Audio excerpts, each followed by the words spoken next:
میشدن عجیب و غیر قابل باور آریانا سعید، هنرمند محبوب افغان در کشور دبی.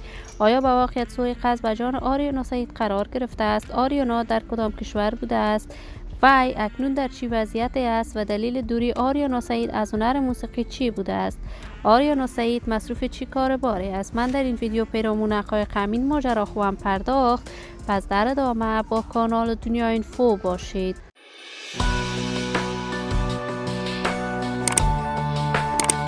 سلام سلامتی نثار تک تک از شما دوستان و همراهان ارجمند کانال دنیا اینفو. شما را خوش آمدید میگم به یکی دیگر از ویدیوهای جذاب و دیدنی این کانال. اگر دوست کانال دنیا اینفو باشید، پس برای حمایت بیشتر از کانال دنیا اینفو علامت سابسکرایب را فشار دهید تا ویدیوهای دیگر کانال دنیا اینفو را از دست ندهید. آریانا سعید، هنرمند مشهور، چهره شناخته شده، یکی از هنرمندان پرطرفدار، محبوب و مطرح افغان بوده است که در میان مردم افغانستان شهرت و محبوبیتی بسزایی دارد. آریانا سعید، هنرمند بی‌بدیل، ستاره ماندگار در هنر موسیقی افغانستان، علاقمندان و دوستدارانش از مرز میلیون ها نفر عبور کرده است. این هنرمند محبوب و پرآوازه افغان عاشقانه آهنگ می‌سراید و آهنگ‌هایش مورد حمایت گسترده افغان‌ها قرار می‌گیرد. این همه در حالی است که آریانا سعید، هنرمند مشهور کشور، تازه در کشور دبی بعد تجارتش آغاز کرده است و از این رو درآمد خیلی خوبی هم داشته است.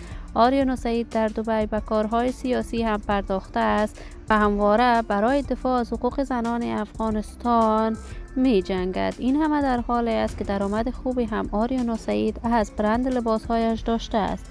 آریانا، هنرمند پرآوازه افغان، تصاویرش تازه در صفحات مجازی دست به دست می شود که این هنرمند محبوب افغان در کشور دبی مورد سوء قصد قرار گرفته است. تا کنون جزئیات بیشتری این ماجرا در دست نیست که این خبر تا چه حقیقت داشته است، ولی ما آرزوی خوشبختی، موفقیت و سعادت برای آریانا سعید با جمعی از هنرمندان افغان از بارگاه عزت العزال تمنا داریم. عزیزان و همراهان ارجمند کانال دنیا اینفو، شما هم نظریاتتان را در بخش کامنت با من شریک بسازید.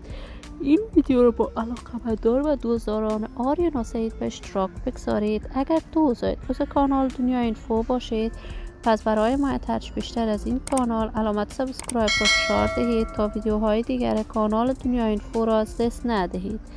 تا درود دیگر، تمام شما نازنینان ارجمند کانال دنیا اینفو را به الله منان امانت گذاشته موفق کامیاب باشید.